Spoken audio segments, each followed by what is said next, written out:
студиото на Bloomberg Лондон се радвам да приветствам Стив Колинс, бивш световен шампион по бокс. Hi Steve, it's a pleasure to welcome you here at the Bloomberg studio. Yeah, it's a pleasure to be here and thank you for the invitation. You're an ex-world champion in boxing.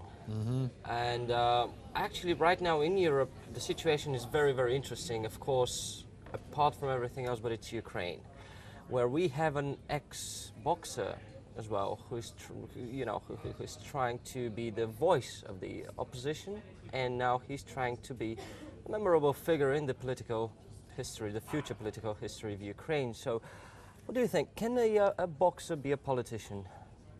Well, first of all, regarding the Ukraine situation, I'd like to extend my condolences to the family and friends of the individuals and people who died recently. That was tragic and sad.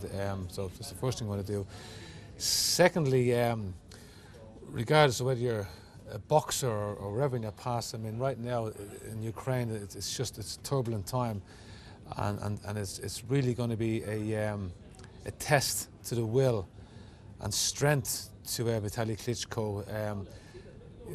Being a world champion, he's been in a lot of tough situations, and he's been under a lot of stress, and he's been, out there in the limelight and had to answer questions. But this is a different situation. I mean, this is a country that's going through really turbulent times at the moment. That appears to be divided down the middle of whether it's going to, the future is going to, align itself with Europe, or it's going to align itself with Russia.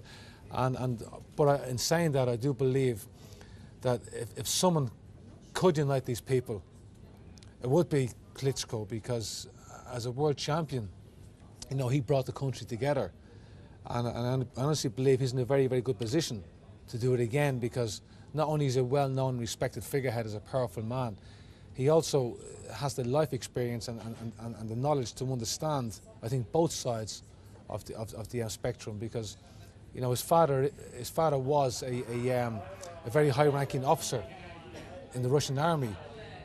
He has spent a lot of time, he lived in Europe, he boxed out of Europe, he spent time in America, fought out of America. So coming from the background of a military Russian background from his father's side, and having achieved what he achieved in the Western world, Europe and America, I think he's in a position to have a great understanding of the world on both sides of the division in Ukraine. And I mean, the people in Ukraine have come together, united to support him.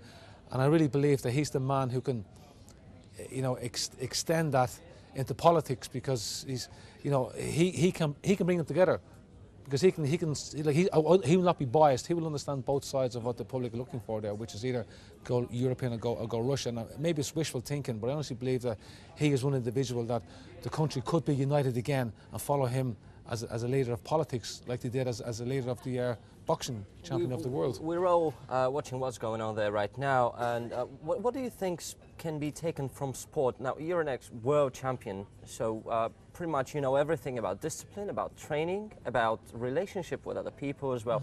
What can be really taken from sport and applied into politics?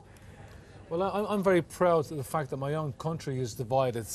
One part is under British rule, and the other part is under Republic of Ireland rule.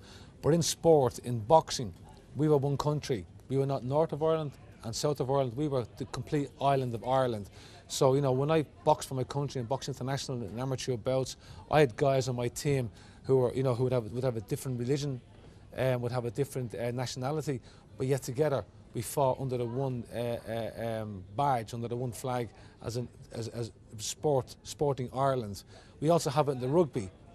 So in the boxing and rugby, to me, are quite aggressive, masculine sports. And so if we can come together and unite in the sport, it's an awful shame we can't do it in politics. In the ideal world, we can, but we've got to get somebody to lead us there, and somebody who can convince us. And with Vitaly Klitschko, with his sporting and his political background, and also his personal background, I think he's one man who could. He's in the best position, I hope, to unite the Ukraine going forward. How do you explain those separatist movements in Europe right now? I mean, we know that there will be a referendum in Scotland, and there will be a referendum in Spain, in Catalonia. If you can give an example as a sportsman to politicians, why do we see all these, all these people wanting? If I could explain the divides and the differences in countries, and I wouldn't be a sportsman, I'd be a full-time politician. I mean, it all boils down to a lot of different matters. I mean, it boils down to personal choice. Some people prefer to be associated with certain element of nationality. Then people prefer to be associated with, with different, maybe religious aspect of the nationality, and then it become a different creed and colour. I mean, it can divide. And what you need is somebody who can lead all those different, opinions together, and you need someone who can associate with the different aspects and different sides. And that's why I favour Klitschko, because again, I repeat, he comes from the Russian service background from his father. He's got the experience of the Western world, with the Europe and the United States. He's also a fighter. He made his name in the most honest business in the world. He had to strip to his waist and stand toe to toe with a man to win his title as a world champion. So, Ukraine are proud of him, regardless of what your political opinions may be. You have to be proud of that man for what he's done. And if he can, bring that through into politics, I think he could be the only element that could bring peace and unity together. And I hope to God he does, because to me, Ukrainian is the Ukrainian, but inside Ukraine itself, people have want to have different opinions, but if they can get them together, like we have, in Ireland, in a lot of facts, it would be nice, because it would bring about peace and prosperity and save a lot of bloodshed. You fought everywhere, you lived everywhere around the world. Are people that different? No, human nature basically is the same throughout the world. I mean, human nature has the capabilities of selfishness, and also human nature has the ability to be kind and giving. And regardless of what corner of the world you go, you'll see you'll see selfishness, you'll see giving, kindness, you'll see giving, you'll see taking. To me, it boils down to education, and people get insecure and get nervous and panic. They kind of grab on and hold on to something that's been with them, that they understand, But you got to educate people. You got to open their minds. But you got to have somebody they can trust to take them from the mindset they have, and open their minds to other aspects. And again, I go back to Klitschko. If I was a Ukrainian, I would have great admiration for the man as a sportsman, and as a politician, I would favour him, because he doesn't need politics. He doesn't need to go there. He doesn't need the popularity. He doesn't need the fame. He doesn't need the money. So why is he doing it? To me, he's doing it for the right reason. He's doing it because he's passionate, because he loves Ukraine. He's still in Ukraine. He could live anywhere in the world and have a great lifestyle anywhere in the world, but yet he's gone back to Ukraine. He's got involved in a turbulent time, a bad time in Ukraine, and he stood up, and he's being counted, and he wants to bring his country together. And I think, he's a great man to do that, and I really hope it works for him, and I hope the people get behind him. That's a good advice for all adults. And what would be your advice for the young children and people who are growing up right now, who are starting to growing up where? Growing up everywhere around the world. I mean, just starting to have their view of the world now within those very interesting times. It's a very different world. Well, it's a very different world. Yeah, it's a very similar world to when we grew up. I mean, the whole difference now is communications and media. When we were kids, we knew the kids on our street, we knew the kids up the road, we knew the kids in school. My kids are communicating with kids from all over the world through the internet, through games online and so on. So it's a very exciting time. It's a very dangerous time. But what we are discovering is that, kids are now discovering they've got a lot in common with kids from Southern Hemisphere, Northern Hemisphere, Eastern Hemisphere, Western Hemisphere. They're coming together on computer games and having the same fun, the same enjoyment together. And these are kids who would have no communication whatsoever, in our time in our childhood. So the world to me is getting more united, and people are getting to understand each other a lot more.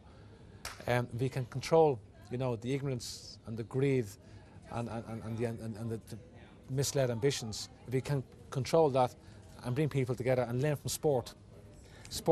We can unite in sport. Let's unite in politics and whatever else. Do you know any Bulgarian boxers? Have you heard of Kubrat Pulev? He's now... I know too. Well, I don't know. No, actually, I don't know any. I know all of you Bulgarian boxers, and they're kind of. Well, Kubrat Pulev, he wanted to fight Klitschko's brother, the other Klitschko. Obviously, with these, with the situation in Ukraine, that fight still hasn't well, come through. But he will be fighting for the world title. It's great that Bulgarian fighters now are coming onto the world scene because the borders have been dropped, and Bulgaria's had a great amateur history throughout the Olympic Games and throughout amateur for many years back with amateur boxers. But unfortunately, in the olden days, they couldn't come across and become professional. But now, due to the open borders and the world becoming a smaller place and travel and so on, that we now get Bulgarian fighters who are starting to make a name and show themselves. Well, actually, Klitschko got scared because Kubrat Pulev was definitely going to beat him. You know that. I wouldn't say he got scared. I'd say a heavyweight champion of the world doesn't get, well, not really scared. He might have got concerned because it wasn't as easy, or wouldn't be as easy as you probably would expect it to be. But I wouldn't say scared. I mean, you could meet him one day. He might ask you, are you scared when he meets you? Steve, thank you very much for this interview. It was a pleasure to have you at the Bloomberg studio. Thank you. От студиото на Bloomberg в Лондон, това бе бившият световен шампион по бокс Стив Колинс.